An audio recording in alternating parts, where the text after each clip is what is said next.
Dear students, मैं Kavita Sakure, assistant professor, department of mathematics, government Digvijay autonomous PG college. आज के इस लेक्चर में हम वेक्टर डिफरेंशिएशन पे बेस्ड कुछ क्वेश्चंस को सॉल्व करेंगे। तो फर्स्ट क्वेश्चन है हमारे पास, if r is equals to a e to the power N T plus b e to the power minus N T where a b are constant vectors, then prove that d square r upon D T square minus N square r is equals to 0। यदि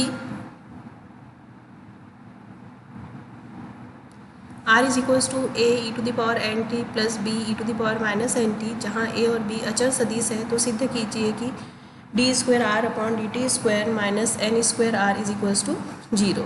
तो हमको दिया गया है r a e to the power N T plus b e to the power minus N T.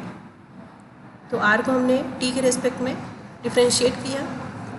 a क्योंकि क्या है, constant vector है, अचर सदिश है, तो ये एज इट इज़ रहेगा। e to the power N t को डिफ्रेंशिएट करेंगे तो n e to the power N T plus b ऐसे ही रहा।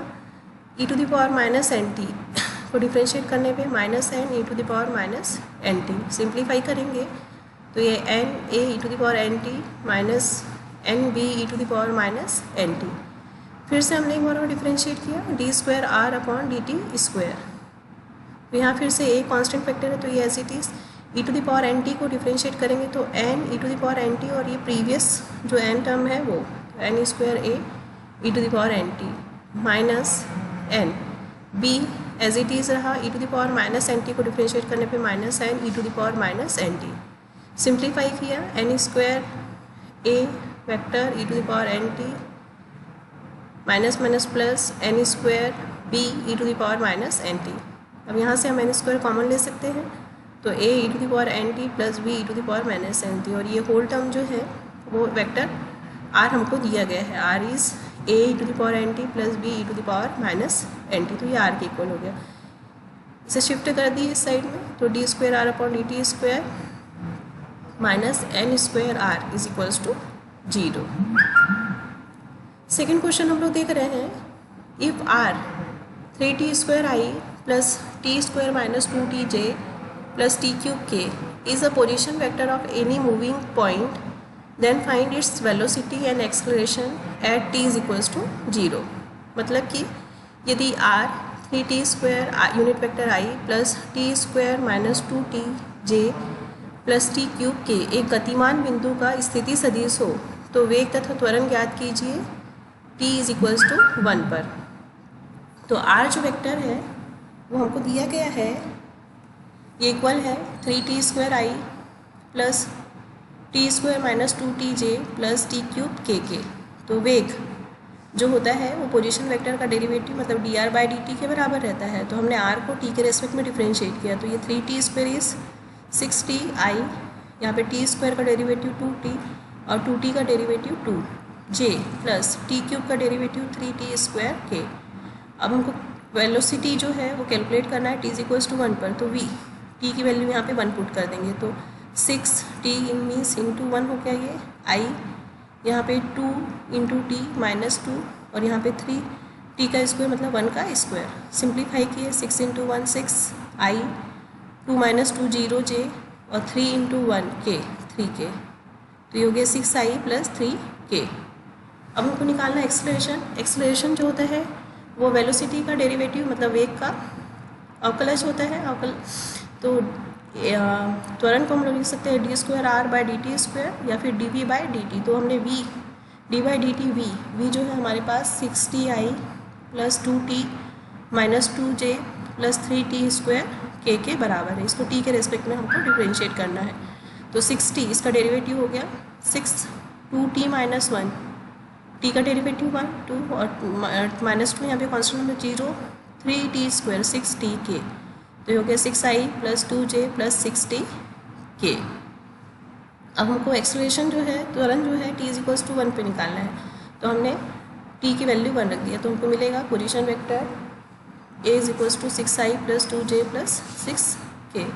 ठीक है, नेक्स्ट जो है हमारे पास third question, a particle moves along the curve x is equals to 4 cos t y is equals to 4 sin t, z is equals to 60. Find the velocity and acceleration at the time t is equals to 0 and t is equals to y by 2. तो एक कण वक्र x is equals to 4 cos t, y is equals to 4 sin t और z is equals to 6t पर चल रहा है, तो उसका वेग तथा त्वरण t इज इक्वल्स टू 0 तथा t is equals to pi by 2 पर ज्ञात करना है। तो हमने मान लिया assume that p x y z is position vector of particle at time t, मतलब समय t पर जो भी हमारा पार्टिकल है, कण है, उसका स्थिति सदिश p x y z है। तो पोजीशन वेक्टर r को हम कैसे लिख सकते हैं, स्थिति सदिश को एक्स आई प्लस वाई जे प्लस जेड के। तो x की वैल्यू हमको दी है 4 cos t, तो ये हो गया 4 cos t आई। y की वैल्यू 4 sin t, तो 4 sin t j, और z की वैल्यू 60, तो 60 k। अब वेग जो होता है, मतलब वेलोसिटी, डेरिवेटिव होता है r का विथ रिस्पेक्ट टू t, तो v is equals to d r by d t minus इस टी आर को हमने डिफ्रेंशिएट किया टी के रेस्पेक्ट में, तो 4 cos का derivative minus sine t i, 4 sine का डेरिवेटिव cos टी जे और 6t टी का डेरिवेटिव 16 के। वेलोसिटी हमको निकालना है t इज इक्वल्स टू 0 पे और पाई बाई 2 पे, तो t इज इक्वल्स टू 0 पे t की वैल्यू 0 रखें, साइन 0, यहाँ पे cos 0 और ये 6, तो साइन 0 0, ये वाला टर्म 0 हो गया, cos 0 1, तो 4j प्लस 6k। अब पाई बाई 2 पे निकालना है, तो ये हो गया -4 sine pi by 2 I plus 4 cos pi by 2 J plus 6k, sign pi by 2 1, cos pi by 2 0 और ये हो गया 6k। तो ये वाला टर्म हमारे पास जे का कोफिशिएंट 0, जे वाला टर्म हट गया, तो ये हो गया -4 आई प्लस 6k। अब हम तुरंत कैलकुलेट करेंगे acceleration a d square r by d T square जो बराबर है d v by d t के। तो d by d t v की value -4 sine t i plus 4 cos t j plus 6k। फिर डिफ्रेंशिएट किया, sine का derivative sine t का डेरिवेटिव cos टी, यहाँ पे cos टी का डेरिवेटिव माइनस साइन टी और 6 कॉन्स्टेंट टर्म, इसका डेरिवेटिव 0, तो हो गया -4 cos t i minus 4 sine t j. T is equals to 0 पे निकाले, तो एक्सप्रेशन cos 0 साइन 0 हमारा 0 हो गया, तो ये हो गया -4 आई। तो हमारे पास t इज इक्वल्स टू 0 पे एक्सप्रेशन जो है -4 आई।